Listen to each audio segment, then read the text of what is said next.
Everybody was born with creativity inside of them. That is what humans are. We are creative people. We are co-creators with the world.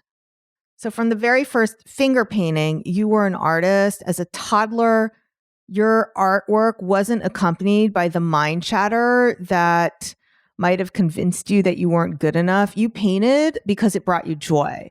There was no doubt in your mind that you could do it.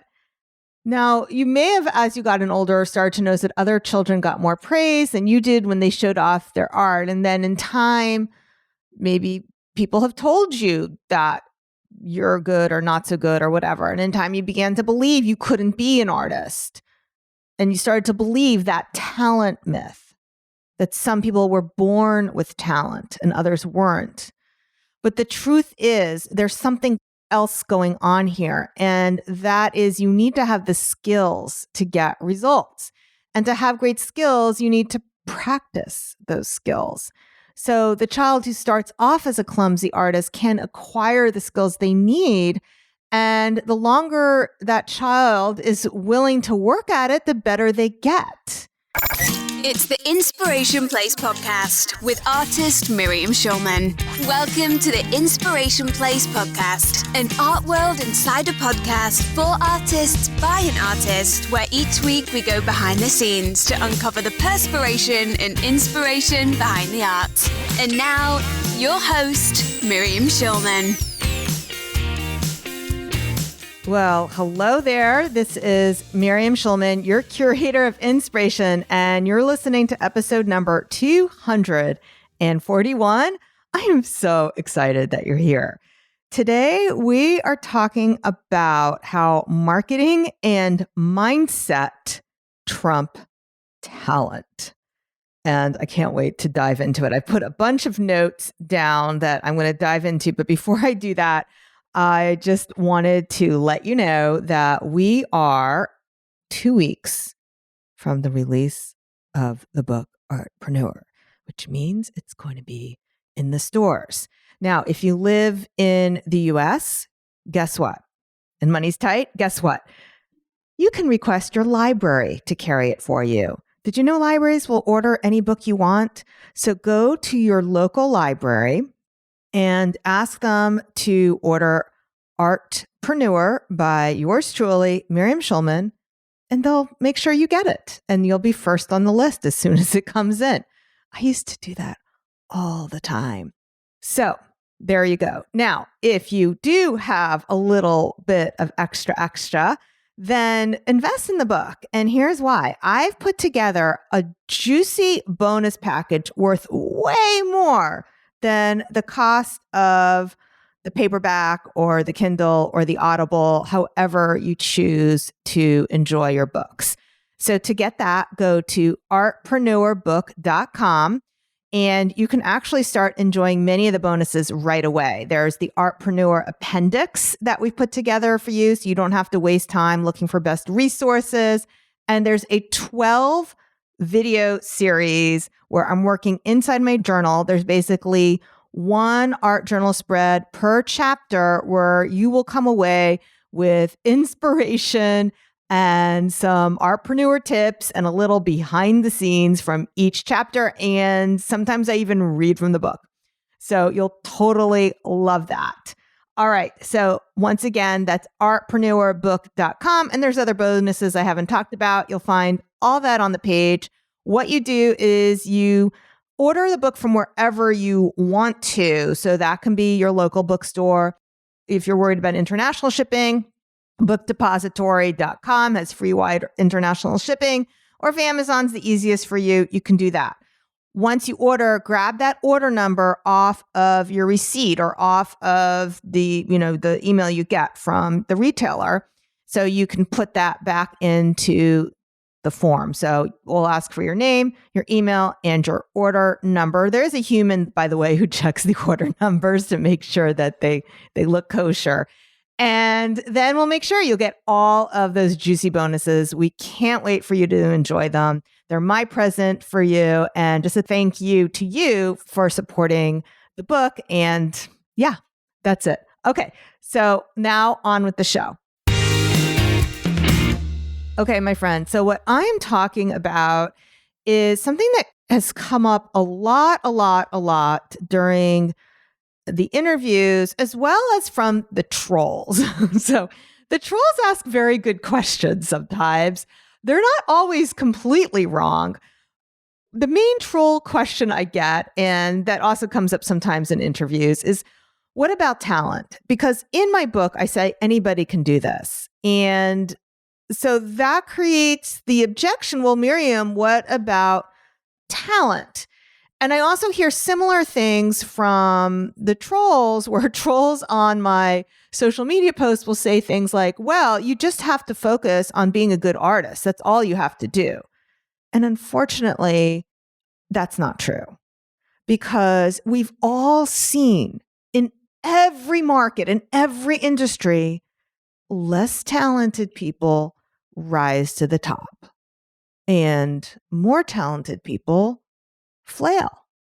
And that's not just in the arts. There are people who maybe are, I don't know, life coaches, business coaches, actors, anything. And they may look around and say, wait a minute, she's not even that talented. She's not even that great. She's not even that smart or whatever. So what makes the difference? Why do some people rise to the top and other people don't? And the difference is marketing and mindset. I would even argue that mindset is probably even more important than the marketing, because your marketing won't work that well if you don't have a strong mindset behind it. That is what we talked about in the Choose to Believe episode from last week. So I'll make sure we link to it. But you need to come from that confident place of belief in order not to give up and to feel so strongly about your message that you truly believe the world will miss out. And that's why when people troll on my Facebook ads, it doesn't bother me one bit, because I know that they're missing out. And actually, I'm going to just take a little moment to dissect that. And I also, by the way, yes, of course, I have an episode all about how to deal with trolls, critics, and haters. I think you would really like that. So we'll link to that in the show notes as well. But what I've noticed a lot is when I've actually taken the time to click through on trolls' profiles, and it's very easy to do on Instagram, because when I click on them, I can see what kind of art they do, how many pieces of art they have, how many followers they have, do they even have a website? And sometimes I've even broken my own rule. So I made a rule a long time ago, back in the 90s, that, in the infancy of social media, not even social media, this is pre-social media, when I was selling on eBay. So I made a rule a long time ago not to fight with strangers on the internet. And not just strangers, not to fight with people on the internet. But sometimes I wouldn't say I'm fighting, I'm engaging. Sometimes I'll engage and I'll ask them, hey, John. And by the way, 9 times out of 10, the troll is a dude. I'm sorry. There's a few female trolls, but most of the ones trolling on my stuff are dudes. Hey, John, where can I see your art? Oh, I don't have a website. Or where do you sell your art? Oh, I don't have a website. I'm still working on making it better.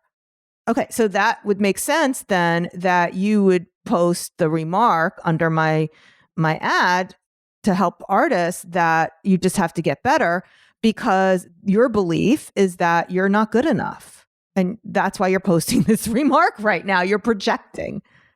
And there was a similar one where somebody was obviously projecting, where they said, oh, this is such BS. It's, a dilettante. Now, I have such belief in myself, because I've been selling my own art for over 20 years, that kind of remark doesn't affect me. And then, of course, when I click on over to, these are not real names, of course, Jason's profile, I can see, yeah, he's just getting started, and the stuff he's making look all like copies of other people's art, and he's clearly just starting out, which there's nothing wrong with that. But that's why he's making those remarks. So it doesn't affect me at all. But the question about what about talent is a valid one, and it's one that is definitely worth unpacking, which is why I wanted to talk about it today. So talent does matter to some extent. For example, Michelangelo, very talented, no question. Also, very good at marketing and very good at giving the people what they want. The Pope, he did whatever the Pope wanted him to do. He didn't say, well, I am a true artist, therefore I'm not going to paint the Sistine Chapel because that is not what I feel like painting, because that's the other trollish comments I get. A real artist only paints what they want. And it's not true.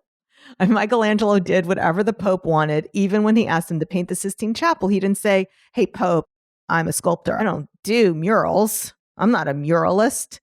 No, he did it.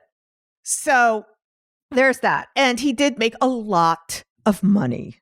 There are research that shows that if you convert the amount of money that Michelangelo had into today's dollars, he would be considered a millionaire. And I would think Jeff Goins, his book, Real Artists Don't Starve, for that research. Excellent book, by the way. I'll link to that in the show notes too. So moving on about the talent, why does talent not matter so much? A lot of people like to think about Van Gogh, who did none of his own marketing in his lifetime. But here's the truth about Van Gogh. So Van Gogh's brother, Theo, was an art dealer. Many people know that. And I think he sold one of Van Gogh's paintings during their lifetime. Theodore Van Gogh, Vincent Van Gogh's brother, passed away of syphilis right after Vincent Van Gogh passed away. And so his widow, who had a young son, who was actually named after Vincent, had a young son, and she was left with the business of her husband. So her name, Josephine Van Gogh, she took it upon herself to market Van Gogh's artwork. So there was a shit ton of marketing behind Van Gogh that made him into the famous artist you have today. And that legacy was continued to nurtured and built upon with her son, Vincent Van Gogh. I believe that he has an interest. I don't remember exactly. He has an interest in the Van Gogh Museum and the legacy and building that legacy. But she was very, very strategic, very, very smart in how she built his career and nurtured his career.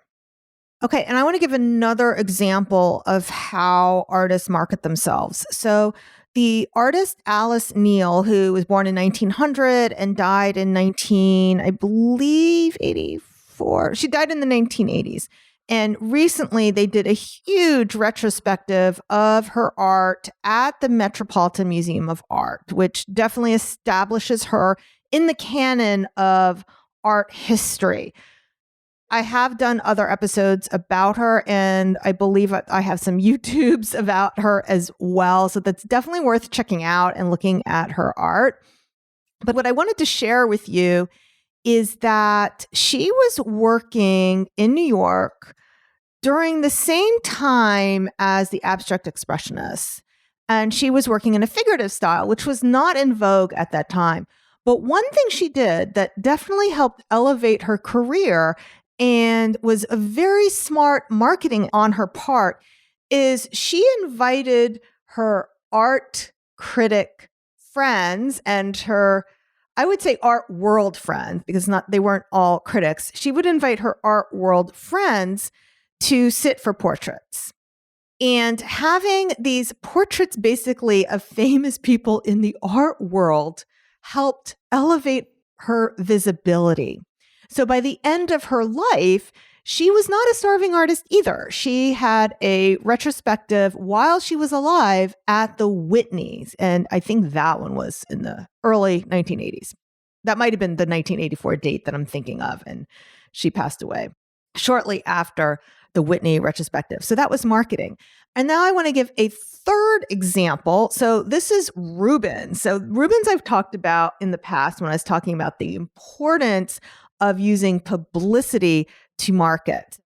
Rubens was a Dutch artist at Netherlands, and he was also a diplomat. So he was aware of what was going on politically, and he knew that it would be very difficult to get his art out of the country unless he did some specific marketing. So what he did was he created etchings of his art, and he had those distributed to the royal families across Europe. So basically, he was doing social posts. He was sharing social posts, or you could say sending postcards. So he was sending out these etchings across Europe, and that is how he got a lot of his commissions from the royal families, was because of this marketing that he did. So if you want to think like a famous artist, marketing matters. Marketing matters. And mindset matters, because if you're doing any of this marketing from the place of desperation rather than a place of confidence, it's going to have an icky residue on it. Now, as an artist and an art instructor, I hear over and over again, I wish I had your talent. And although I am really grateful to hear that compliment, I do believe that anyone can be an artist. I do. However, you need to develop the right mindset and learn the skills and techniques to get the results you want. Everybody was born with creativity inside of them. That is what humans are. We are creative people. We are co-creators with the world. So from the very first finger painting, you were an artist. As a toddler, your artwork wasn't accompanied by the mind chatter that might have convinced you that you weren't good enough. You painted because it brought you joy. There was no doubt in your mind that you could do it. Now, you may have, as you gotten older, started to notice that other children got more praise than you did when they showed off their art. And then in time, maybe people have told you that you're good or not so good or whatever. And in time, you began to believe you couldn't be an artist. And you started to believe that talent myth, that some people were born with talent and others weren't. But the truth is, there's something else going on here. And that is, you need to have the skills to get results. And to have great skills, you need to practice those skills. So the child who starts off as a clumsy artist can acquire the skills they need. And the longer that child is willing to work at it, the better they get. So that is why when my fourth grade teacher, imagine, so in fourth grade, I don't, how old are we in fourth grade? 8, 9? Something like that. Maybe I was 9. So 9 years old, something like that. So I was told I was an artist, and I started believing in it, and I was practicing it because I believed I was good at it and I got better at it. Now, this is just how you learn and acquire any other skill, such as tennis, bridge, knitting, musical instruments.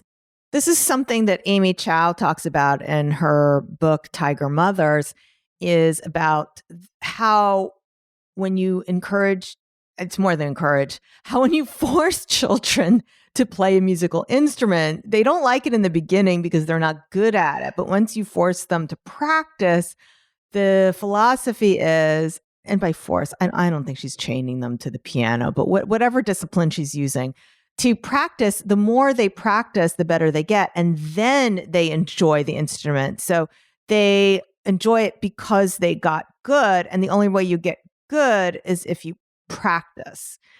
So this is true of art. And this is, of course, true with your marketing as well. Some of my marketing is just so much better than it was 10 years ago, 5 years ago, even 2 years ago, because of how much I practice it. So it's about knowing the proper techniques to create your art. It's about knowing the proper techniques to market, which brings me back, I mentioned the trolls where they're wrong. A lot of times I'll get trolls saying, you don't need to learn gimmicks. And the truth is, I kind of, again, there's like sometimes there's a seed of truth of what the trolls say. I'm not teaching social media gimmicks because I don't believe in them. Anyone who's been following me long enough knows that most of the techniques that you can use on social media, a lot of them can be flash in the pan and they will work for a short time, but sometimes they will stop working. The main thing you need to know is what is the fundamental marketing principles that are behind it. If you can apply it using social media, that's great. Otherwise, just use traditional marketing. And the better you get at learning traditional marketing, the better you'll be at selling. It won't feel gimmicky to you. It'll just feel authentic and real. So it's about having proper techniques to create your art and also proper techniques for marketing. Nothing's gimmicky about it. Look at Rubens sending out his etchings and Van Gogh's sister-in-law marketing the shit out of his art. So I just want to bring it back to the talent myth. So not everyone needs to be a child prodigy. You don't need to be a child prodigy to eventually be a great artist or a great musician or a great writer or whatever it is you're aspiring to do. So let's face it, there's only a handful of child prodigies and the media loves them. They love highlighting them. I'm laughing because my kids, when they were young, we listened to the public radio station, WQXR, and they had what my kids used to call the bad hour when they would trot out like 10-year-olds and 12-year-olds who were playing like these exceptional sonatas and concerto. And they called it the bad hour because it triggered them. They found it intimidating. I can't say I blame them. I get triggered too by things. So anyway, yeah, so the media loves to trot out the prodigies, and not all those prodigies end up being lifelong artists. Very few of them do. A lot of them who were, those tiger kids who were forced to play piano went on to medical school. But anyway, I digress. So here's the thing. If you want to achieve fame, marginal acclaim, or just make a sustainable living or a hobby with your painting, your dance, your music, or sports, you got to do the one thing. You got to work at it. And then don't give up, even when it isn't easy. And if you want to sell your art and make a living from your art, same thing. You work on marketing it and don't give up, even when it becomes uncomfortable and difficult. So my mother was a professional dance teacher. She studied dance in college. But she would be the first to tell you that she was always the worst one in the dance studio. So how did she make it as a professional dance instructor?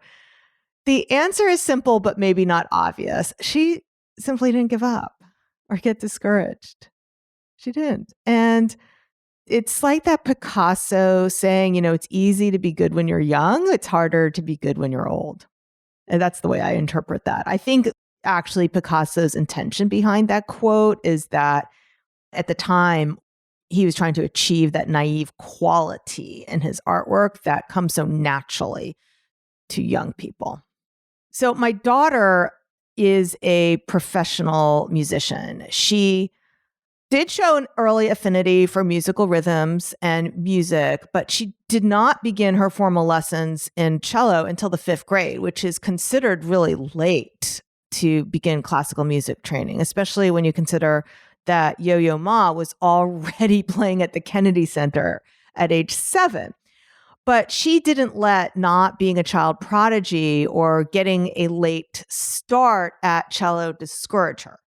And now she actually is a middle school orchestra teacher. And that's what she's doing this year. She has a leave replacement job. So she's a full-time music teacher in Westchester, teaching strings. I don't know what she'll be doing next year, but ever since she graduated music school, she's had continuous employment doing these leave replacement jobs. So she has realized her dream of being a professional musician.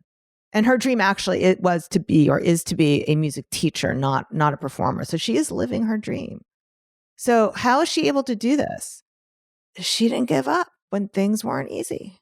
She works incredibly hard. When she was in college and in high school, she spent her school vacations and her summers doing scales and technique to catch up.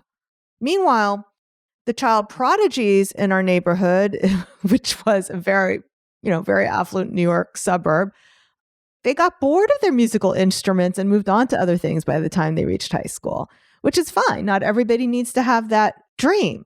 But what made her stand out above the rest is she held on to her dream and didn't give up. So that's why consistency of effort counts. Consistency is everything. And commitment, relentless commitment, is so important. I also want to share a story about my son. So my son he's now 22. He lives in Israel. He is in the IDF. I just heard that he tried out for the Special Forces unit. I'm not sure how I feel about that, if I want him to realize that dream or not. That's a hard thing, having a kid in the Army, being in the line of danger. However, he really wanted to be a top wrestler when he was in high school. And that is something else that he started off a little late, because in the Midwest, in places like Wisconsin, or places where, not just the Midwest, but places where there are pockets of very enthusiastic wrestling kids, they start off very young. And my son didn't start off until he was in middle school. So he had a lot of catching up to do. And in high school, he started going to the gym before school with my husband, with his father, every morning to lift weights so that he could wrestle in college. And then he also, after school, after his wrestling practice, he would go to a wrestling club to hone his skills. And he did this sometimes during the season and mostly during the off season. So every time he's testing his technique during training, he's practicing. Some days go well, others don't. But every day he learned, he got better by putting in the time and the mindset and the technique. So how did this end up for him? So he was very disappointed that senior year, he just missed out in winning sectionals. He came in number 2, and his mindset, his mental game basically got the better of him in that final round. But he did realize his dream of wrestling in college. So he didn't get to the level of Division I. He wrestled at NYU, which is Division III.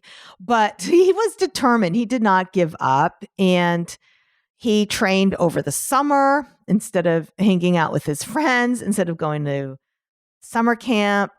So this is something that you have to do to put in the effort. And any coach or athlete will tell you that what makes all the difference is the consistency of effort over the long run. He did not give up. Now, I play tennis for fun, and I haven't found a place to play it yet in New York City. I heard there are places to play it, but I haven't played it yet. But I used to play it for fun when I lived in the suburbs, and I was definitely not born with any special talent for it. And I also started very late. I didn't learn to play until I was in my 30s. But you need lessons. So it's not, no one's really born with tennis talent. It's something that you develop over time. I didn't just take one lesson and then and now I'm no good, or I'm good, not good enough. I take lessons every week when I was playing during the summer, so that I was good enough to enjoy the game. So imagine if I just shrugged my shoulders and said I couldn't play tennis because I wasn't born with tennis talent, or I was too old to start. But unfortunately, I hear that all the time from people who say they like to create art, but they don't have any talent.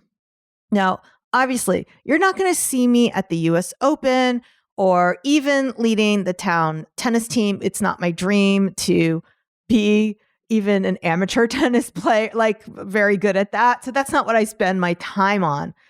But that's, it's because tennis is not my singular passion, but art is.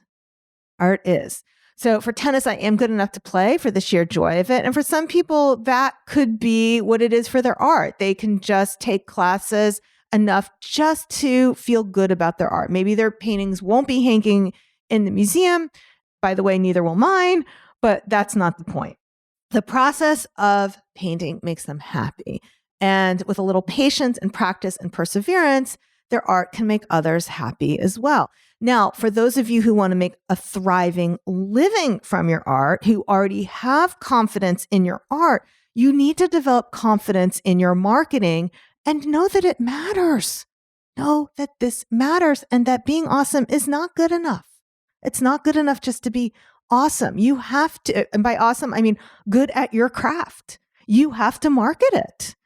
So that is what I'm offering to you for 2023. It is important to put in the marketing and develop the right mindset to be a thriving artist. And that is why I wrote the book Artpreneur, which of course you can get artpreneurbook.com. You can order it there. Those of you who are not so sure you want to read it yet, make sure you get a free chapter. You can get the chapter 1, Choose to Believe, schulmanart.com/believe. And yeah, like I said at the beginning of the hour, if you live in the US, just go to your local library and ask them to order it for you. Of course, I would love to work deeper with you inside the Artist Incubator coaching program. It's a great time to join us at the beginning of the year. And if you haven't already downloaded my free ebook, we have so many links, my God. So you can get those links in the show notes. schulmanart.com/241. 241. This is episode 241. All right, my friend, thanks so much for joining me here today. I will see you the same time, same place next week. Until then, stay inspired.